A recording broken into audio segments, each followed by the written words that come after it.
All right. So on Friday, we wrote down this scale, and I told you not to put it on your electronegativity chart because you can't take notes on your electronegativity chart, or you can't use the chart on the quiz that we have when? Tomorrow. Half of you came in looking for on the board today, even though I told you it wasn't today. All right? You do have a quiz tomorrow. Now, when you look at this, all right, we want to be able to find bond type. The list that I gave you that's in your notes from Thursday night, that looks like this. Same list from the other day. We're going to go back. I told you there were 2 mistakes on that list, and we want to be able to find the 2 mistakes. So, how can we have a better way to find bond type other than just looking at the periodic table and saying it's a metal, it's a non-metal, or it's 2 non-metals? Well, we can use an electronegativity scale like the one that's on the board. Now, first of all, what should you notice is not on that scale at all? Metallic bond. And the reason is, how many elements are in a metallic bond? So are we going to subtract anybody? No, they're not on the scale at all. Now, if it falls between the range of 4 and 1.7, it's what kind of bond? If it's between 1.7 and 0.3, it's going to be covalent. We're talking about polar means in a second. 0.3 to 0 means non-polar covalent. Now, it's really easy to use the scale. All you have to do is what? Subtract. Subtract what? Subtract the electronegativity that we find where? On the chart. Now, you're not going to be given this chart on the exam. If they want you to use this chart, they will give you the numbers as part of the exam question. Okay?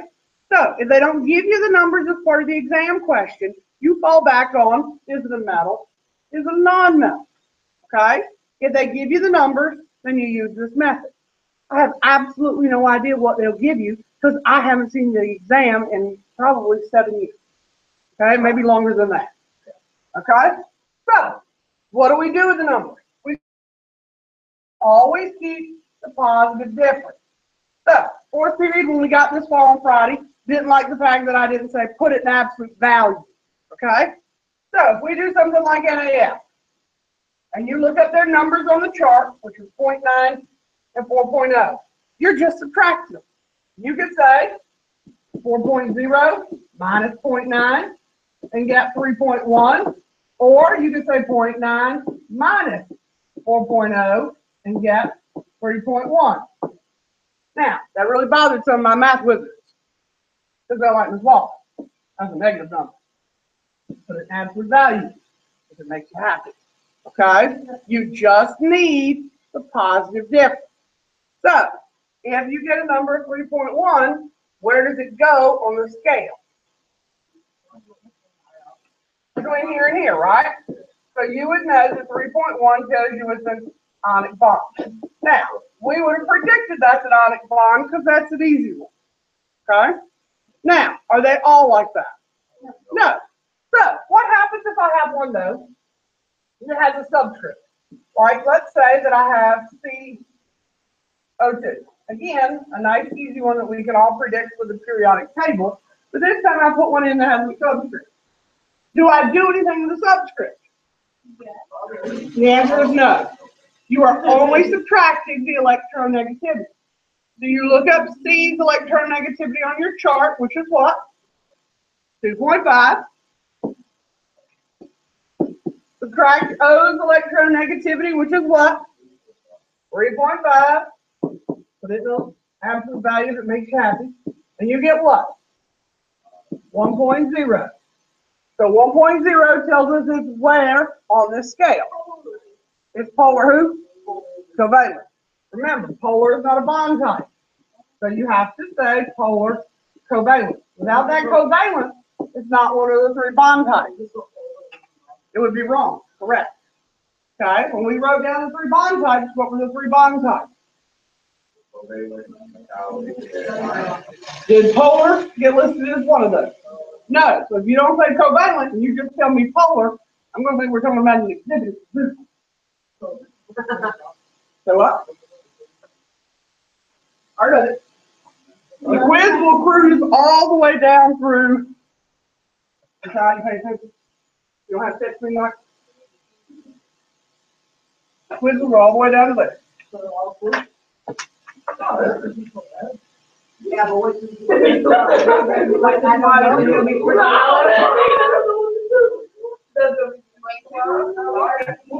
Say what?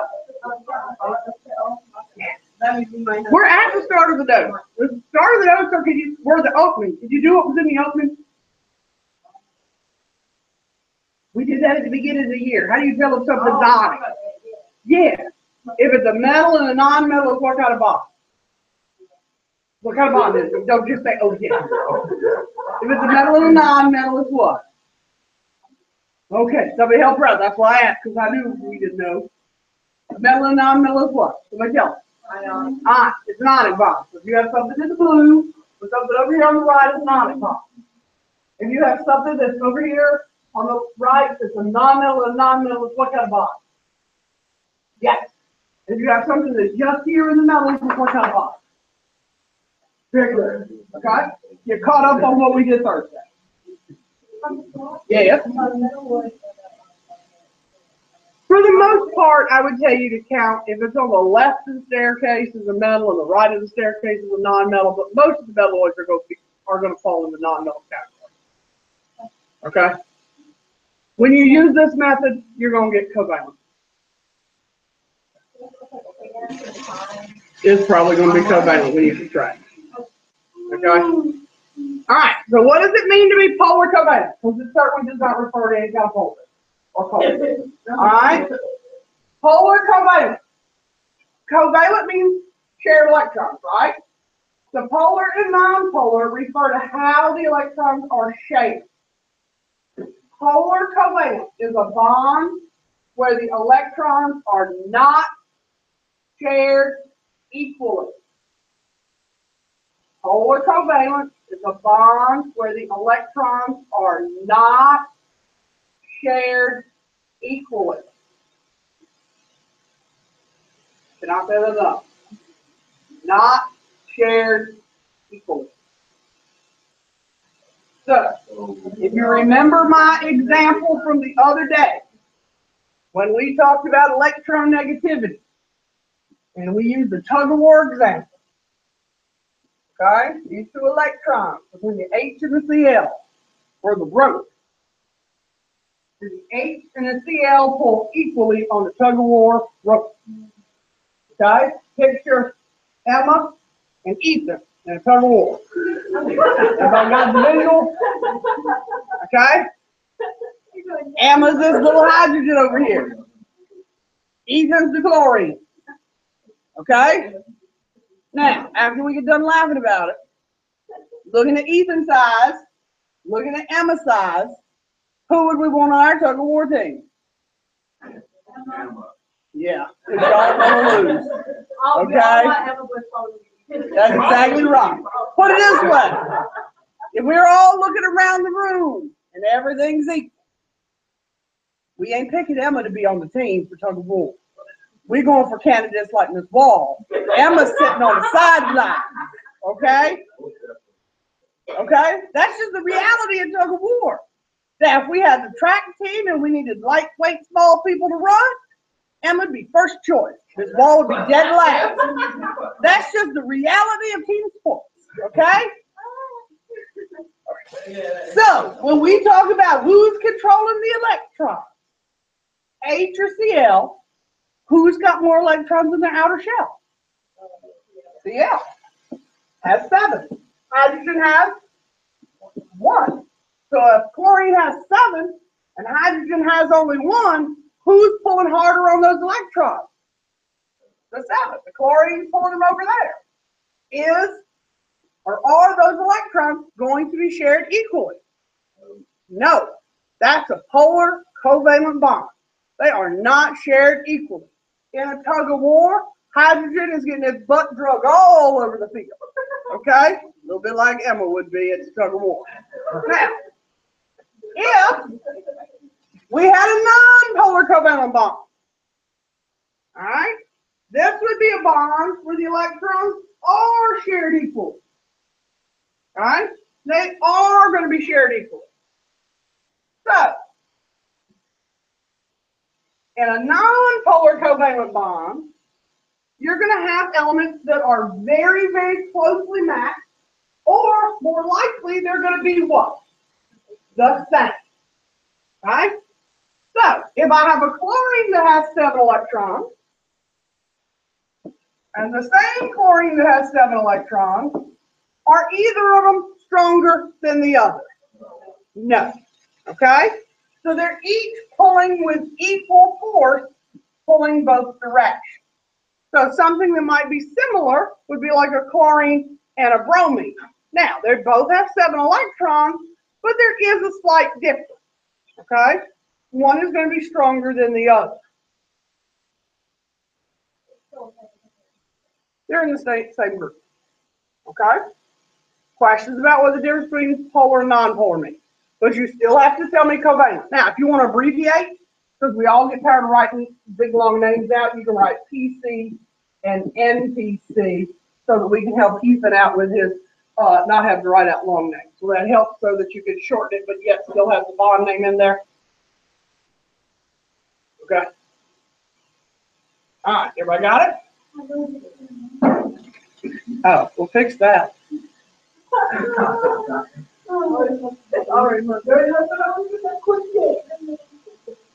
You'd be surprised how people do these things backwards. What? Because they draw this backwards. They put the things in the wrong place. You got to know this. If you don't put these in the right places, you're doomed. You have to know that tomorrow. It's four numbers if you count the 0, and 3 labels. All right, does everybody have what they need? All right, now, I want you to take this same list that we did Thursday. You can either flip back to it and do it beside it, or you can redo the list and we'll just flip back and see which ones we have wrong, because I know which ones we have wrong. Then just redo the list. Write them down, redo it. I'll tell you what we have them labeled as, because I know. You're using the electron negativity number line this time. You're not looking up there going metal, non-metal. Okay? Define the number. Okay? While you're using the electronegativity number line, I'll write the old answers on board. Okay? The one you did using the periodic table last Thursday. You do it with a number line. I'm going to do it with a periodic table.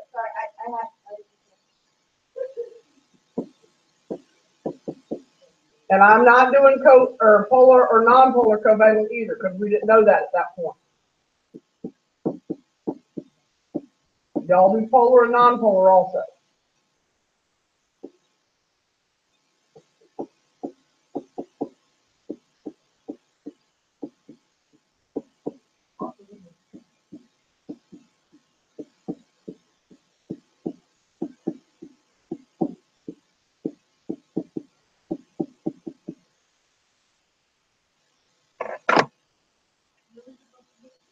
We're supposed to use the number line, the electronegativity number line, and predict those bonds.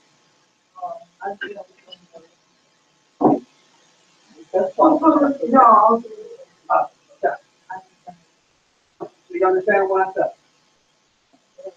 Okay. Don't have to do more on the quiz. We need to make sure we understand the direction. Okay. The major part of the quiz. What? There? It's what? Doing the math right in my head, it should not be what's on the board. Oh, oh, I apologize. Yeah, I apologize. I'm going to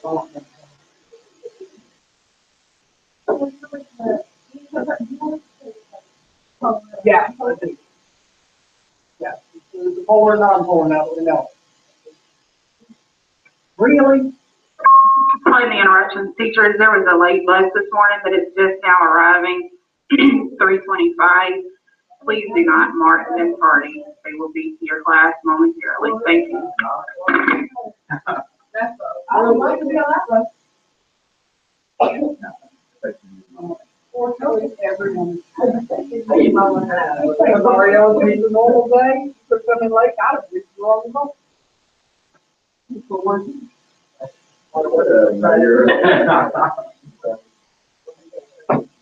But we'll have a bus, so that was the funny.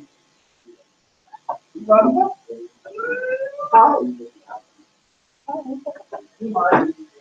I just want to make a comment on how cold it has been.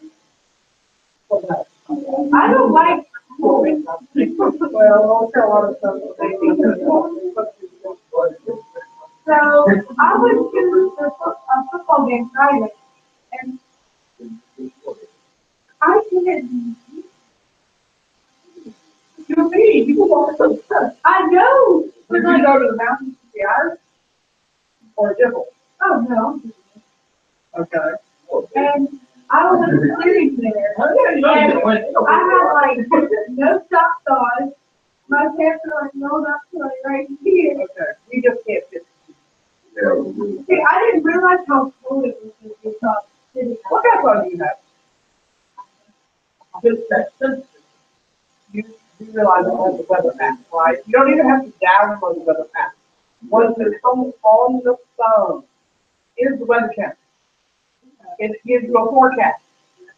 Now, it's probably, I don't ever use that one, but I'm pretty certain that we can check in and find it. There it is, okay.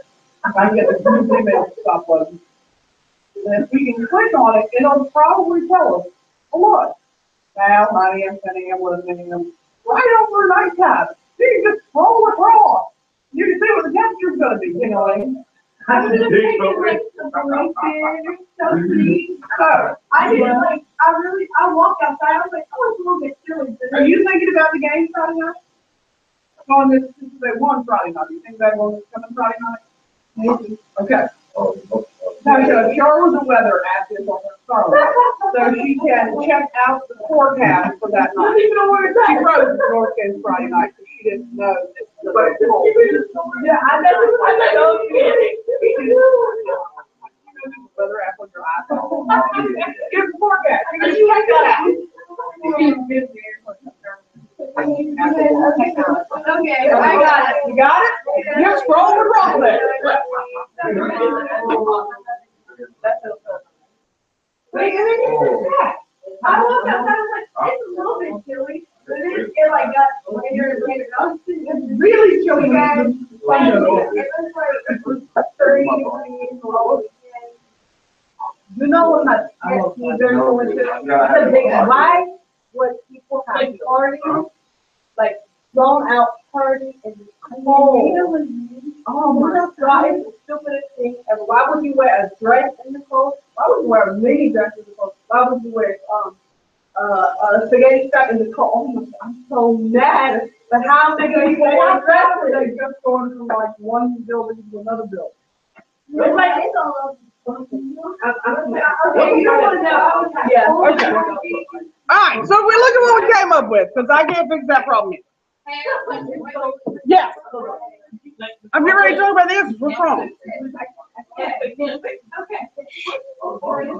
Right, wait, you think I can see that from here?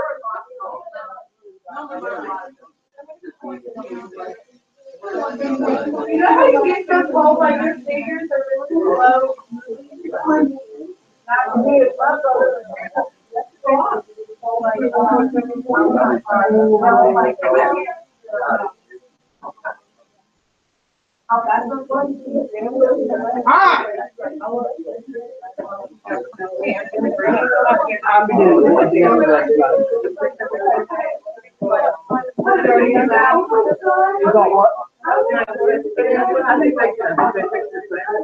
think it's extra cool. Alright, so we move on beyond the problems you can't fit. Alright, so we look at the electronegativity test. When you subtract, what did you get for an ACL? We need the numbers. Yeah, 2.1. Okay, I'm going to need the numbers in a minute, which is why I need them. I only need the difference. I don't have to have the actual number, but we're going to need the number for something we're getting ready to do, so that's why I need you to give me the difference. If you didn't write it down, you might want to write it down. All right? PCl5, what'd you get for the difference? Point what? 0.9. All right, so that would make it what? Polar covalent. All right? For CaI2, what'd you get? 1.5 would make it polar covalent. All right, HF, we got, so that would make it, and for CH4, that would make it, all right, Cl2 is 0. Now, a lot of people struggle with that one. Remember what I told you last week? This is the same thing as Cl bonded to a Cl. So when you go to subtract that, that is whatever C's number is. What is it, 3.0? Okay, so 3.0 minus 3.0 is 0. Oh. Is a nonmetal bonded to a nonmetal, which is how we get covalent over here. So it's a nonmetal bonded to a nonmetal, so 3.0 minus 3.0 is 0, which is how we get nonpolar covalent there. Yeah. The only one that you don't ignore is the diatomics, because we don't write them this way. Okay? We don't write CL like that, which is really the bond that you have. All right? And then the metal down here, the only one we have that we don't use the chart for at all. And that's the one you've got to watch for, because it'll sneak up and bite you. People look on the electronegativity table, and copper has a number of what? 1.9, and they want to tell me it's what? It is not. You've got to recognize that it has no number, and it is a metallic bond. That does not change.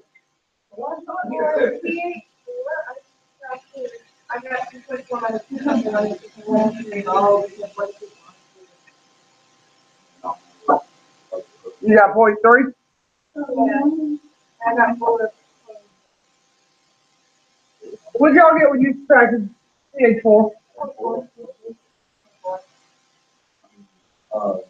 What's your number on the chart? They said 2.5 minus 2.1. Let's see again. 2.1 I know what they. I mean, C is like right here. Perfect. It's okay. Emma just wrote down the wrong number. We got it solved. All right. Yes. Because it's a metallic bond, and you don't subtract anything on a metallic bond. It's only one metal, one element. You don't have anybody to subtract with. You don't just write its number down. You got to be able to subtract. Yes.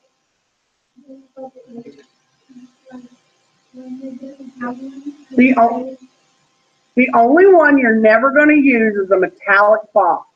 A metallic bond is only a single element. There's no one to subtract it with. Okay? That's the only one you're not going to do anything with. You should automatically know it's a metallic bond. Don't even look up its electronegativity. Okay? The only one you're going to have to worry about its subscript with are the 7 diatomics, because we don't write those as like Cl, Cl, or Br, Br, which is the way they're bonded, 2 side by side. We don't write them that way. We write them as like Br with a 2. So to figure out their electronegativities, they're actually Br bonded to a Br. So to figure out what their difference is, we have to look at one Br, look up the other Br, and then subtract them to find out their nonpolar covalent. But the only ones that will work that way are the 7 diatomics. No, I'm talking about one like this. No, the metallic ones you won't even use the chart for. Okay? Now, what are we going to do with these now that we have them? We're going to rank them in order of increasing ionic character. Yes, sir. Generally speaking, when you put them in a subtract, they're going to come out as being polar covalent. Okay? Because they're going to be less than 1.7 when you subtract. Yeah.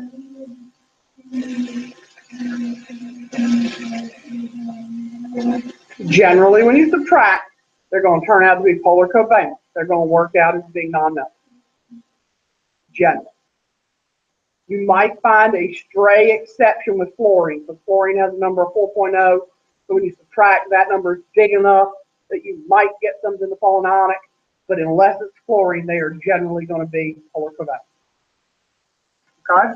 So, we want to put these in order of increasing ionic character. Now, before we even do that,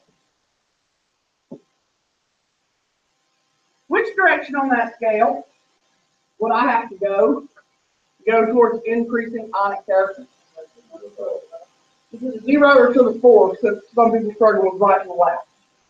Okay. I mean, I know what you mean by left, but I have found over the years a lot of people don't. And after teaching driver's ed for 5 years, and people went right when I said left. I did that one time. I thought what? Oh, when I drove to the driver's, I accidentally ran over a nail. That would have been amazing. Best part-time job I ever had. I'm gonna drive.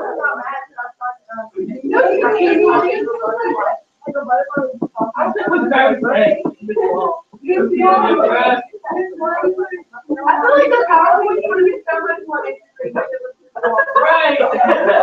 Like, you can't bring objects. Oh yeah, that one's all right.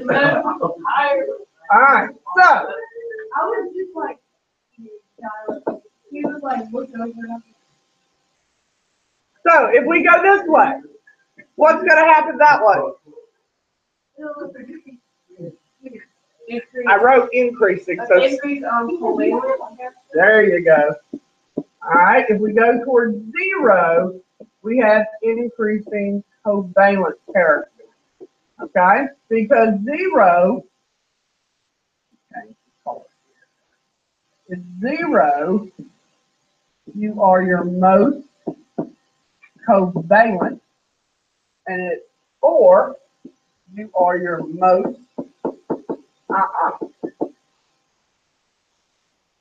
which is why I said a minute ago to use numbers, because it makes it easier to put these in order if you have the numbers. Okay? That's why I said give me the numbers. Okay? So, if I'm putting these in order of increasing ionic character, which is what I said in the question, I've got to start where and go to where. Okay?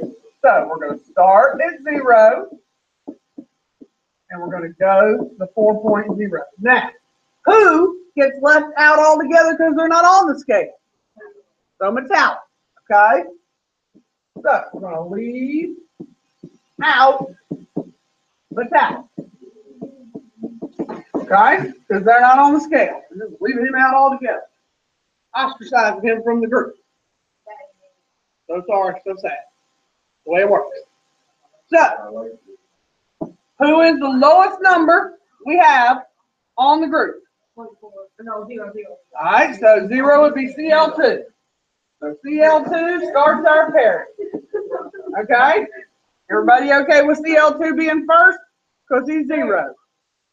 Okay? So after 0, who's the next closest to 0? CH4 to 0.4.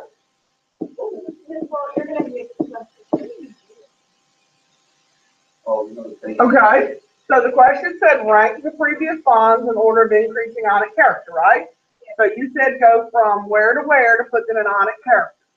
Go from 0 to 4. So I'm taking these bonds, right here, these previous bonds, and we're putting them in order of ionic character. Who am I leaving out? I'm leaving out the metal because he's not on the scale from 0 to 4. Okay, we're going back. But the bond is giving, so why do you have are you doing that? No, I'm starting at 0. I'm starting at the lowest ionic character, which is at 0. And I'm working my way up to the most, who will be who? Who will have the most? So NaCl is going to be way up here at the end. We're just starting at the bottom and working our way there. I thought you were like going to make a list and something. Nope, this is it. From the lowest to the highest. So you already jumped up to the highest to put him at the end. Okay, so CL2 is at 0. CH4 was that 0.4 number. So who's the next after 0.4? Because we already did this one and this one. CCL5? CCL5. Okay, so that one's gone. Who's next? Yeah, I2.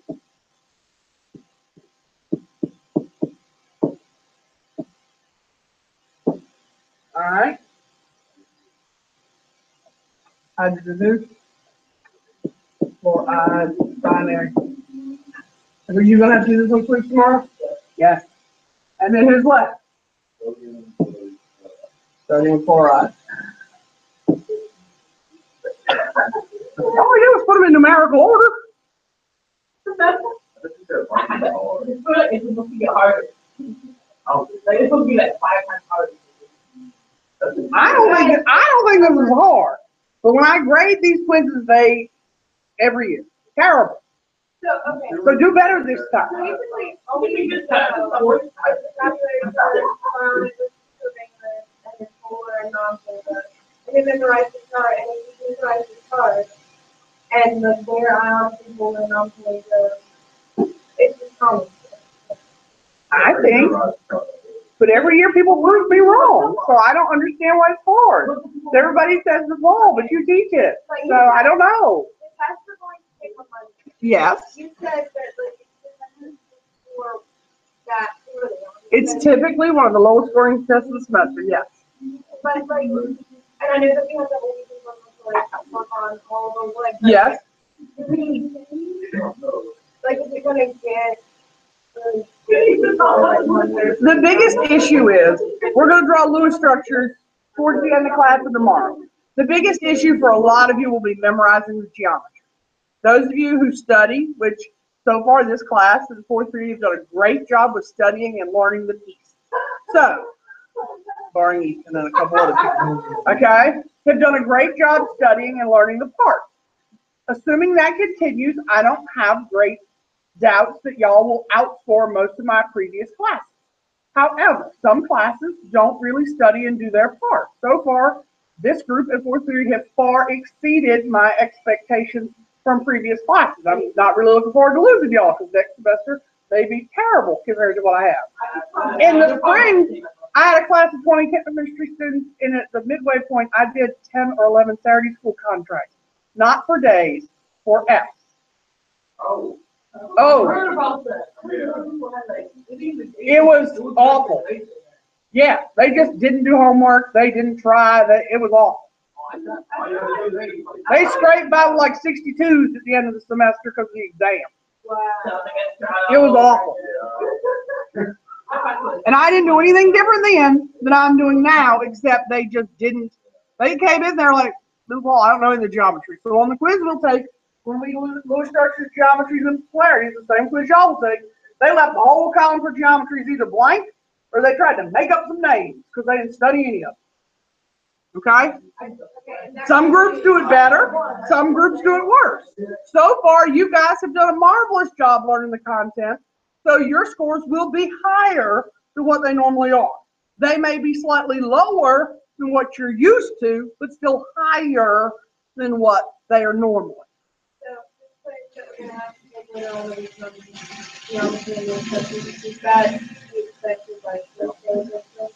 Probably Thursday. Yes, ma'am.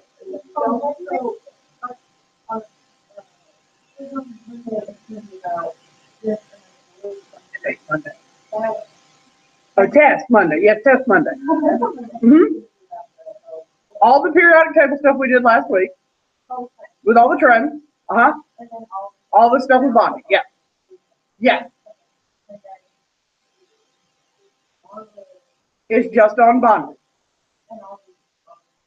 Stuff we're doing right now. Just the stuff we're doing right now. And a little more vocabulary we're getting right to. Okay? Short. This is from lowest to highest, which is increasing ionic character. Because I said increasing ionic character in the question, you have to go from 0 to 4. Now, if I had said increasing covalent character, we would start at what? We would start at 4 and go to 0. So it depends on how I word the question. Okay? But whichever way I word it, you're still just looking at your numbers and putting it in the right order. The question is just putting it in the right order. So if I say again, increasing ionic, most ionic is at 4. You go 0 to 4. If I say most covalent, you start at 4 and go towards 0 because most covalent is at 0. Does that make sense? Okay, yeah.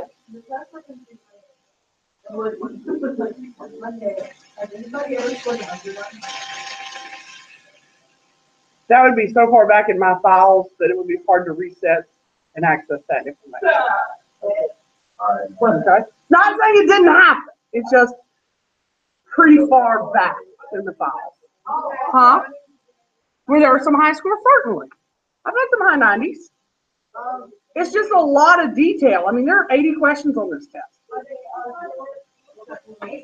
51 of them are multiple choice, the rest are free response. Huh? Mendeleev? No, I'm trying to ask a question. Why? So, Yeah, it depends. Look at these. This is the answer to your question. Okay? So if you're doing increasing ionic character, you have to put these in the order of starting at what? The smallest, from the 0 number to the 4 number. Why girls? Because going towards 4 is most ionic. You start with the smallest number and you go towards the biggest number. That would be most ionic. So if you're covalent, you're starting at the biggest number and you're going to the smallest number. Because 0 is the most covalent.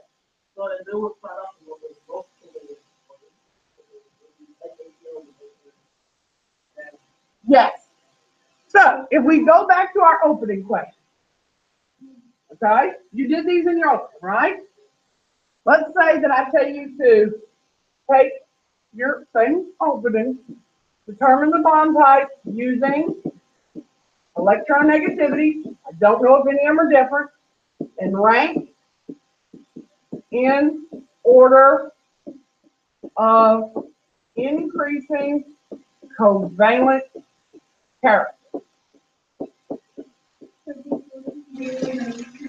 So this time, because we're doing covalent character, who's the most covalent? 4 or 0? 0, right? So you would have to start at what? And go to 0. Okay? I don't know what you said. If you want to think of it that way. But basically, because I said increasing covalent, 0 is the most, this is the most covalent. So you have to get to 0. So you're starting at the big number and working your way to 0. Okay, it's the opposite. Find me the bond type. Put these in order before I die of old age. Okay? You will have to do it tomorrow. Go ahead.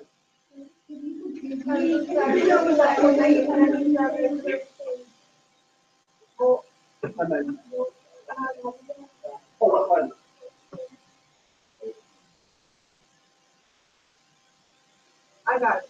Okay, good. Find me an answer. How you know what's up? Okay, for those of you who are slow with it, I want you to actually take those 6 questions now. Find their bond type using the electronegativity chart and rank them in order. Okay? Yes, Ashaya. How would you do it if you know?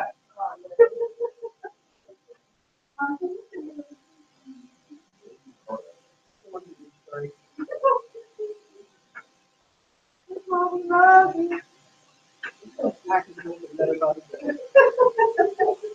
wait. Oh my God, there's Wait a second. there's a sweater in Walmart that actually, I saw and I thought it looked really cute. And then they say, Well, I've already got mine.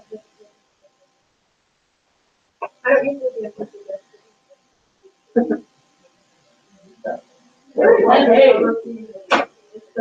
I'm putting out the best fabulous. What?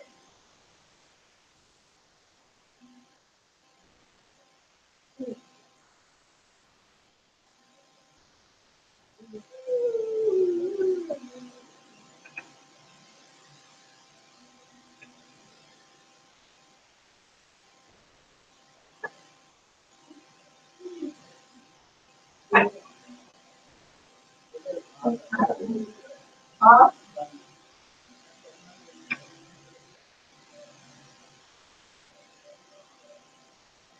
I think I already have it.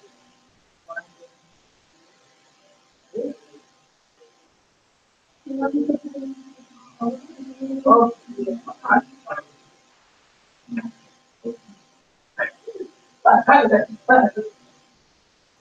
Forever. Nobody can walk it out.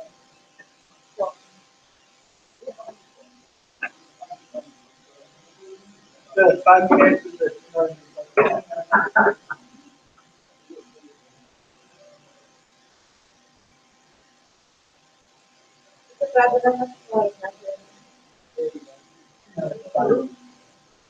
I know what that is. No, I have not. okay, it's not as bad as my.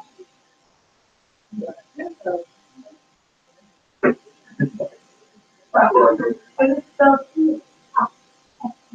Like, it's not fun. I'm going to finish it. It's not fun. Wait, is that what one? Yes. That's what, I don't know. I don't know. Okay. Big book. Y'all done? Last one. I thought it was like a long.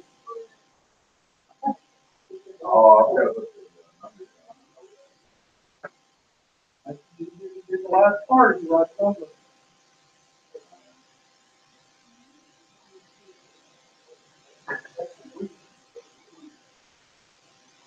COVID.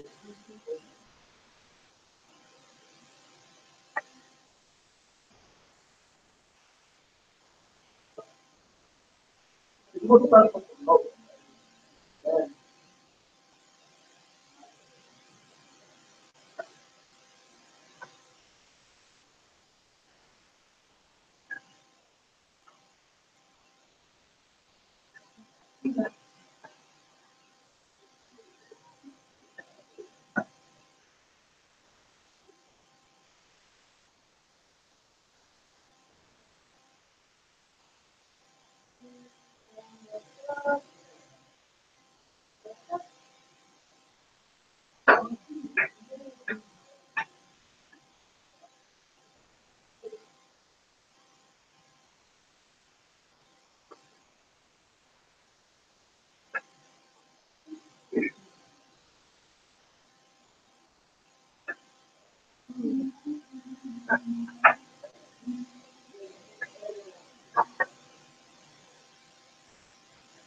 I was so irritated about that.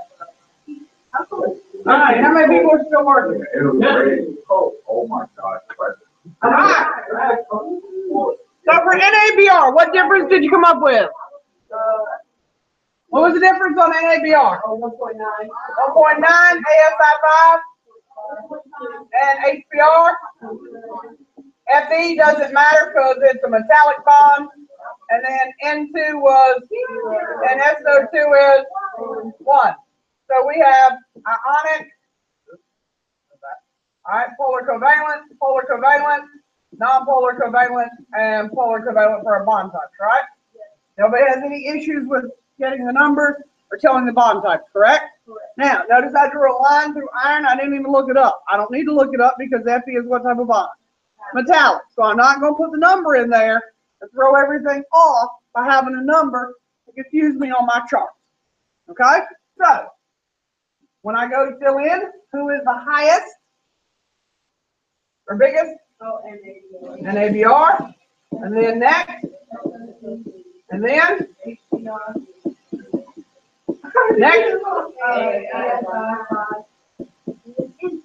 And then N2 is black. I have a question. Yeah. Does it have a 4.0 difference? No, because fluorine is the greatest, so you can't wind up with a 4.0 difference. Because the next, or the smallest number, I think is 0.7 for francium and cesium. So the greatest number difference you'll have is 3.3. Okay. Anybody else? Question? No.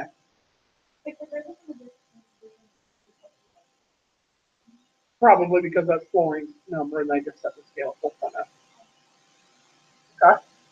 Question? I have a question. Uh-huh. What do these colors? They're made up based on fluorine being the strongest of the elements. They're made up numbers.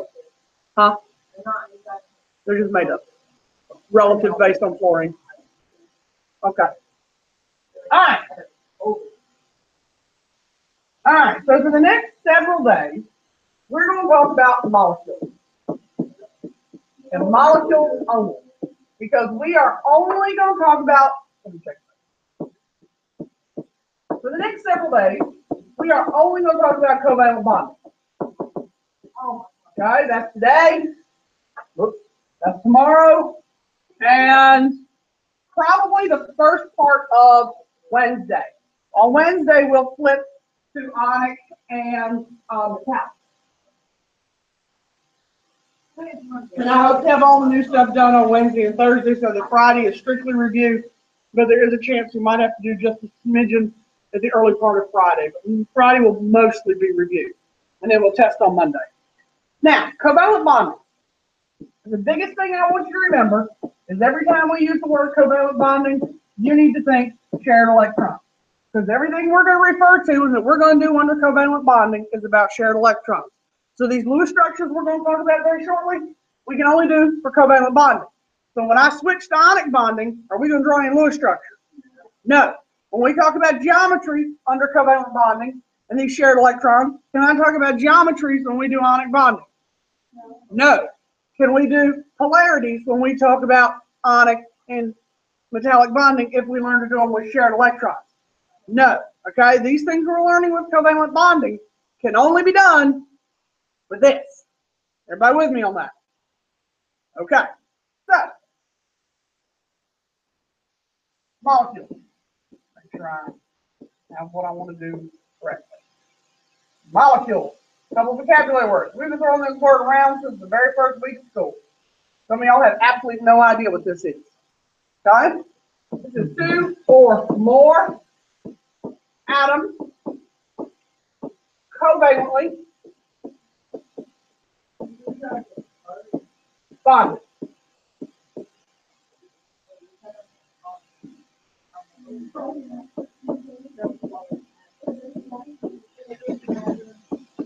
That's me. I don't understand what's going on.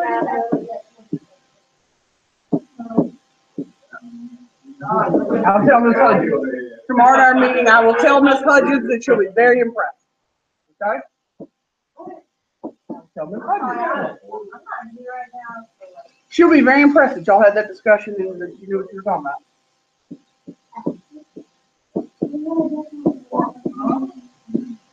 I mean, LY would have told me it was an adverb, but that's just an old rule that my English teacher told me.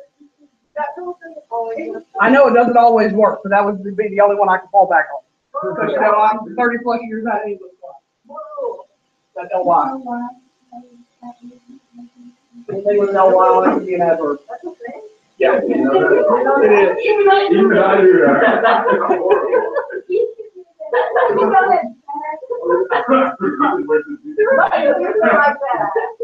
So, yeah.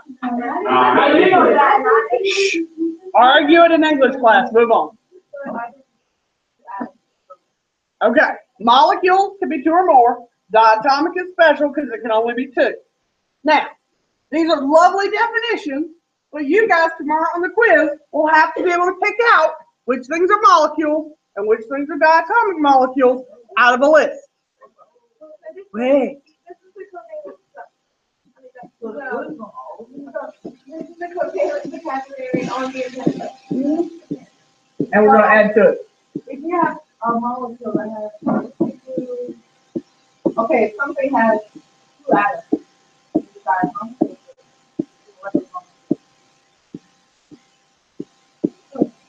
All right, there are multiple examples that I just wrote down up there. And we need to figure out which ones are molecules and which ones are diatomic molecules. So we're going to do it logically. You can get it right tomorrow. Some of y'all still get it wrong. But we need to figure out, first of all, the definition of a molecule means that you have to have what? That is not the important part. Every single thing up there has two or more atoms. So that is irrelevant. What is the key word to be a molecule? One. What, Ashaya? There you go. Okay? The important part of this definition, and the reason I have waited to teach molecules till today, is because now you know what a covalent bond is. Okay? Two or more atoms is irrelevant. Everything we've done has two or more atoms in it. Yes, Queen.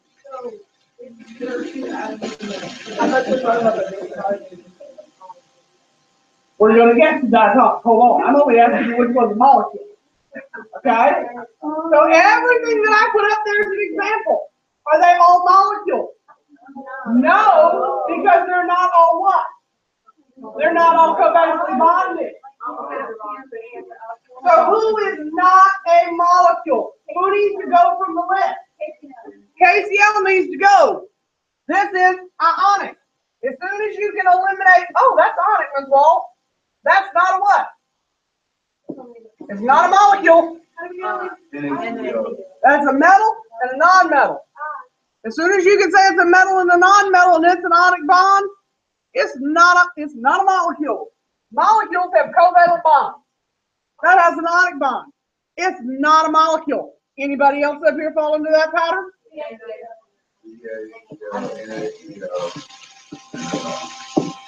And who else?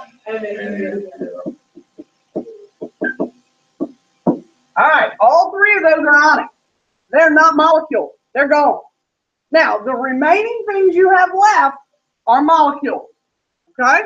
So, the molecules would be CO2, SO2, CO, HCl, and Cl2. All five of those things fit the definition of a molecule. They're all covalently bonded. So all five of those are molecules.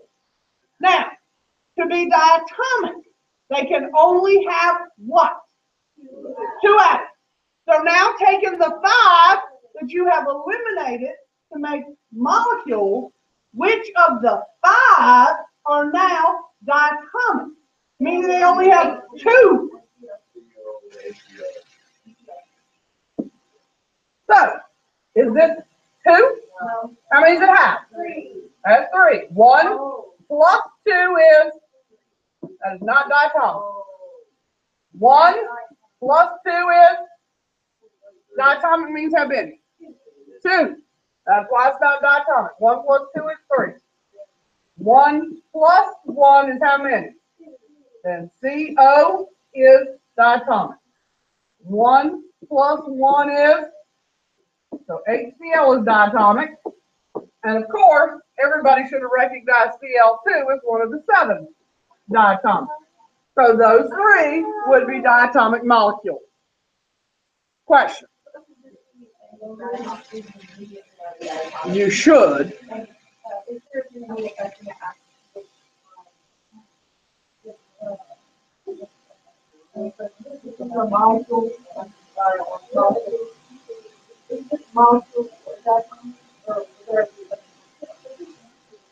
I'm going to ask it the same way I just thought. Now, a lot of people will tell me KCl is a diatomic molecule. Why is KCl again not a diatomic molecule? It's not a molecule, it's ionic. Hush, hush. Yes. Huh? Yes, because it's a molecule. It's diatomic because it's already a molecule. You can't automatically assume that, no, unless it has two, and then it fits both categories. Does that help? Okay. Question. Now, diatomic molecules and molecules, whichever they are, and these Lewis structures we're going to draw have a couple vocabulary words we have to worry about. One is bond energy, and one is bond length. I have a question. Yeah. Sure. Normally, what did I do with the molecule? You eliminate all the ionic. You write all the ones that are in the mixed molecule. The ones that are in the back. Yep.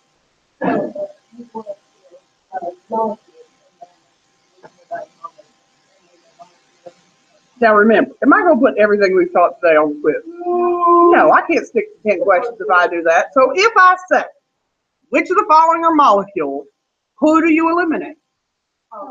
All the ionic. If I say, which of the following are diatomic, what two steps do you have to do? Eliminate all the ionic, and then find which ones have two. Are you with me? It's not that hard.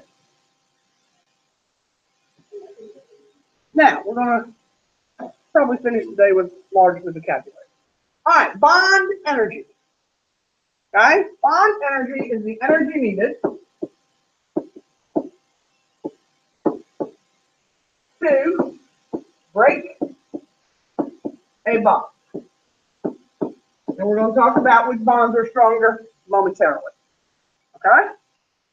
Now, bond length, first of all, is not the length of a bond size. All right? The average length between bonded atoms. Yes, the reason is we say average length is because atoms are always in motion.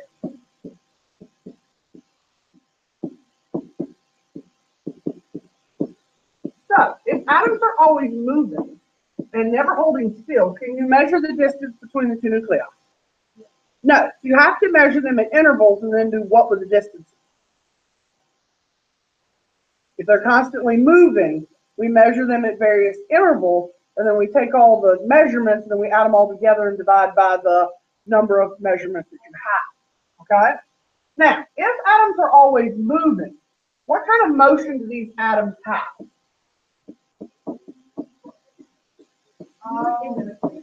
No, y'all probably don't know this. All right? All atoms have three kinds of motion. One is translational.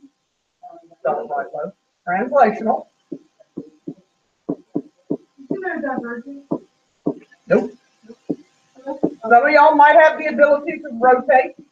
So there's rotational motion. And number three is vibrational.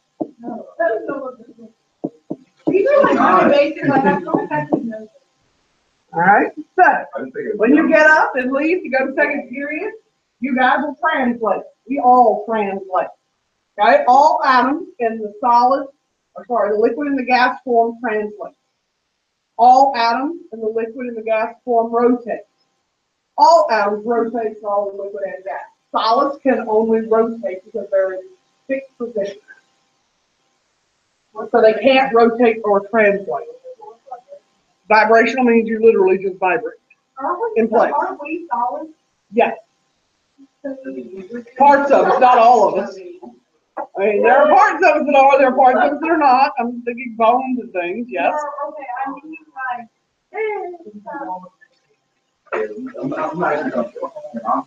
All right.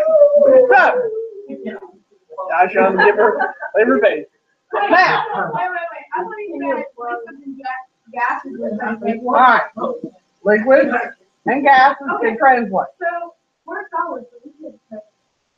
Parts of us are, yes, but in your bones, when the solid pieces are locked into position, the solid particles can't get out of their position and move throughout the solid. Oh, our skin. For example, when we talk about this, I can't get the solid particles to move so I can walk through this table or through the wall. I mean, it doesn't matter how long I push on this door, these particles are not getting out of my way to get through here, okay? They're fixed. They're not gonna move so I can translate them out of my way. Wait, I have a question. So the part of the door can't move. Not even if. So what if we Now, you can break it. You said, For example, if you get into a swimming pool and you want to walk through the pool, do the particles move out of the way for you to move through the pool? No. Yes, the particles are able to rotate, translate, and vibrate, so the water particles move out of the way. In a solid, those particles move out of the way. So what if it's all ice? That means they're fixed. They're not going to translate or rotate. They're only going to vibrate. I thought it mattered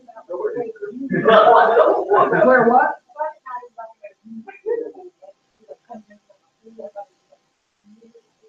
Yeah, so the water molecules themselves are going to flow around you because the water molecules are able to rotate and translate. If you're in a block of ice like Lincoln has it does not matter. If our arms are like this, those molecules are not going to move. Our arms are fixed like this. Those particles are not going to rotate or translate. No. Okay? The particles can vibrate, but they're going to vibrate in fixed positions. So you're vibrating right now? You're vibrating right now. The gas particles are vibrating right now. The tungsten, the sand. Every particle in this room is vibrating at the moment. Yeah. Okay. When you're in water, Yeah. if you're standing still, Yeah. is the water around you? Like, are you not actually like standing inside? I can explain what I'm. You're standing inside the water. So it's not like. The water's just around you. So, okay, so like, I'm standing here, is it like, there's no water technically on you, but it's all just like coming around you, like, like. Yes, it just comes around. So you're not like actually inside of the water. Like, you're in the water, but you're not. I know what you're trying to have. I know what you're trying to say. I don't know how to word it. It's just around you. It's not inside of you. I understand what you're saying about you're in the water. It's just around you. It's a property of water. Okay. Yeah. Okay,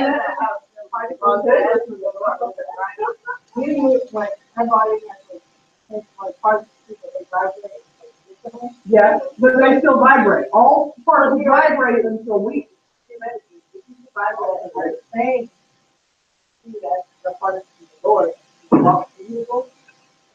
I have no idea. That is a concept as well. You have to ask someone else. That's beyond what I know. I read something like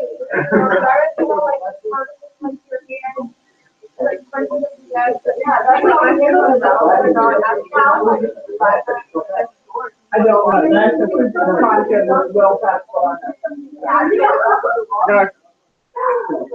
Now, when does this motion stop? We're going to talk about this later after we do the gas wall. When does it stop? We'll talk about it later. All right.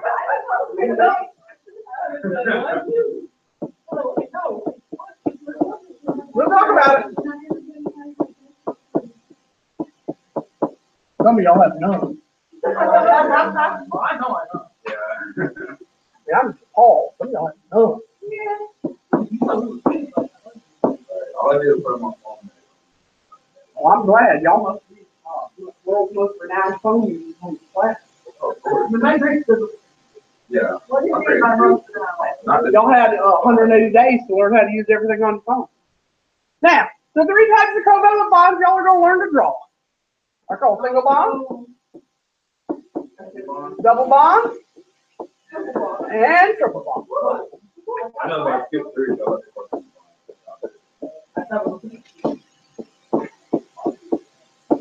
Now, we commonly refer to these two here has multiple bonds. Because there's more than one. So sometimes we'll group those together and refer to them as being multiple, but double and triple works also. Now, yep.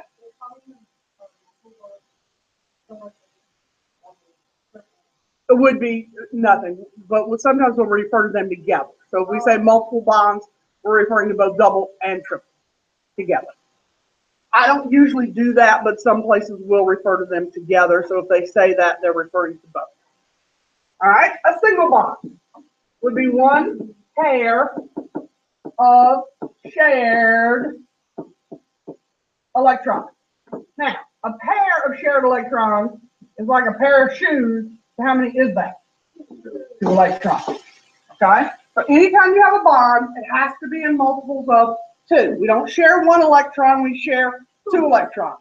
So if we said a double bond would be 2 pairs or,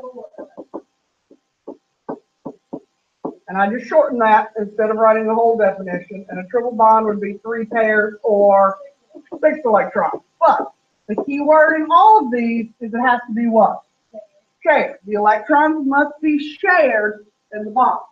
So when we're drawing these Lewis structures tomorrow, and we're learning how to show that, we're showing shared electrons.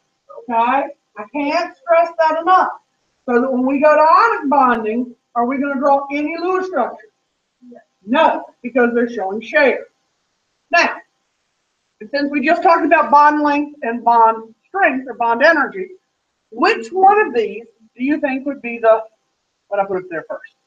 Length. We'll do it, I guess we talked about it last. All right, which one of those do you think would be the longest? The single bond, the double bond, or the triple bond? I always get that. It's the single bond. The single bond is the longest. I was thinking Get broken up. Why is it the longest double bond? Fewer electrons to hold it together.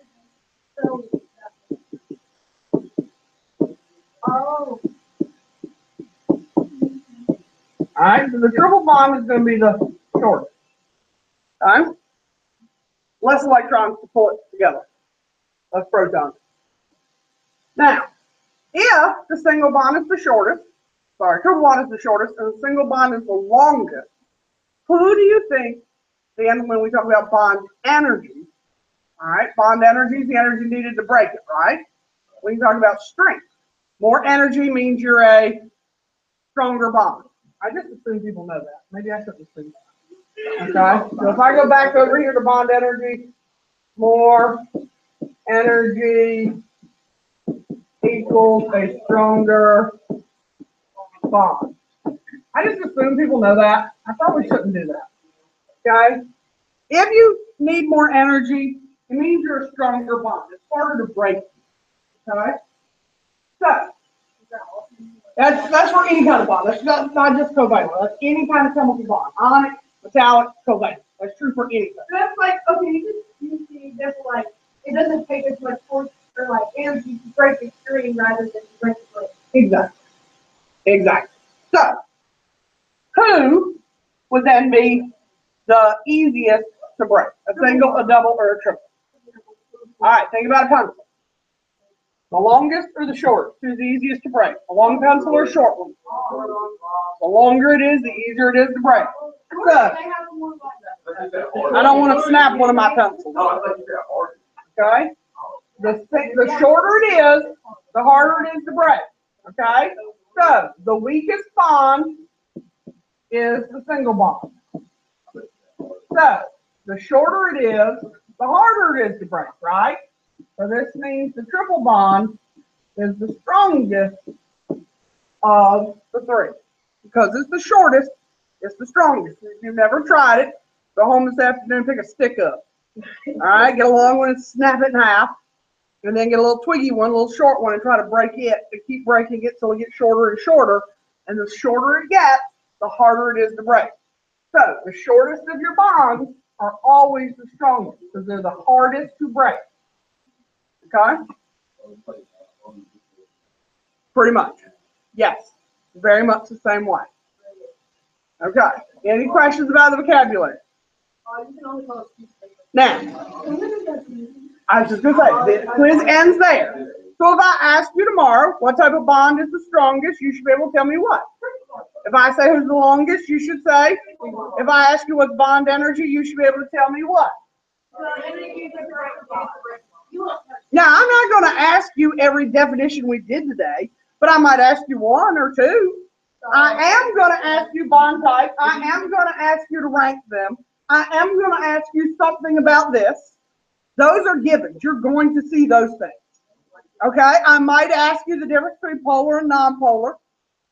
You will see something on those. Okay? Now, the stuff I'm going to finish with today, you will not have on the quiz.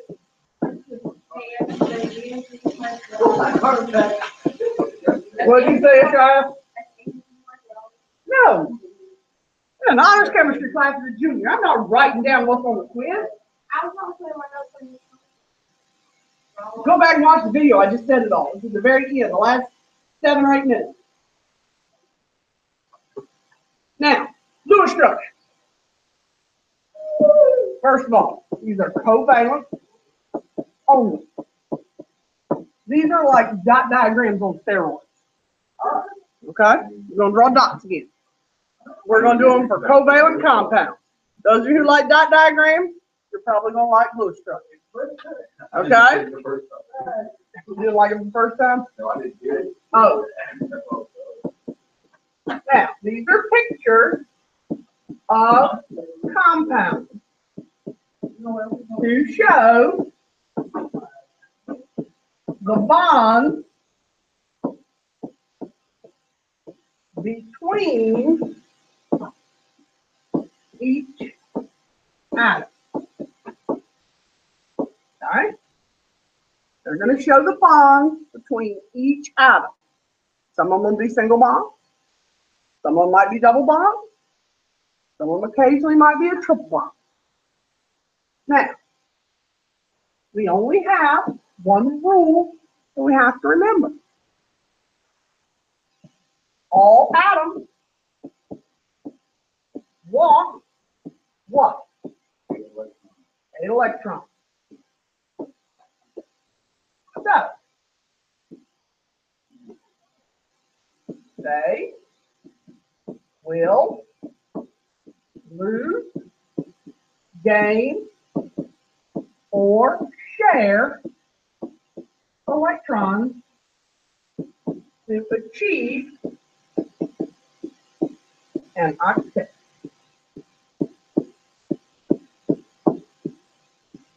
Now, the word we will be focusing on, since we're doing Lewis structures, is the word share electron. All right, that actually has a name. It's called the octet rule.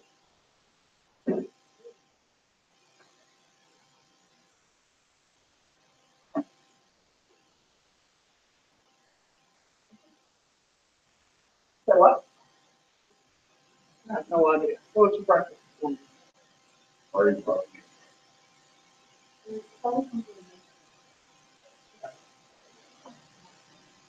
Pop-Tart. I call it Pop-Tarts on Friday. Yeah, I'll try to watch Monday.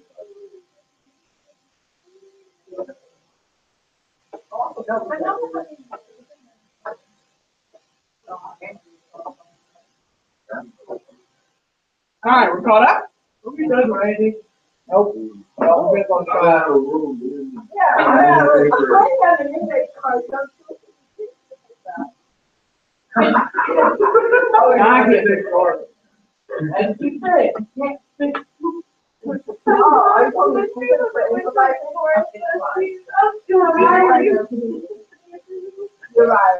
it the day that I went nuts about the blind? It might have been, I don't know. When Miss Rector came over to check on me because I was yelling like an idiot. We were in Florida, and I said, and I'm like, we stopped